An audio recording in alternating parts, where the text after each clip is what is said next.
ভাবুন তো, গরমে এসি চালালেন কিন্তু কয়েক মিনিটের মধ্যেই বন্ধ হয়ে গেল। এই হিতাচির এসি 4 মিনিট 43 সেকেন্ডের বেশি চালানো যাচ্ছিল না। আসল কারণটা যদি আপনি জানেন তাহলে আপনার এসি আর অবহেলা করবেন না। আমরা চেক করে দেখি পুরো ইনডোর ইউনিট কাদা ও ময়লা ভর্তি। দেখেন কতটা ময়লা হয়ে গেছে। এতে বাতাস ঠিকমতো টানতে পারছিল না, সাকশন প্রেশার কমে যাচ্ছিল, কম্প্রেসার ওভারহিট হয়ে বারবার ট্রিপ করে যাচ্ছে।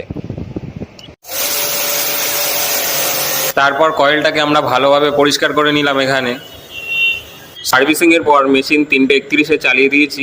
আর এর আগে সমস্যা ছিল মেশিন 4 মিনিট 47 সেকেন্ডে বন্ধ হয়ে যাচ্ছিল।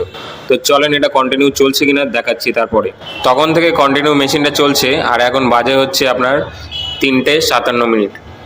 তো কন্টিনিউ এখনও কম্প্রেসার রান করেই যাচ্ছে, বন্ধ হয়নি। তো যে সমস্যাটা ছিল সে সমস্যাটা সমাধান হয়ে গেছে।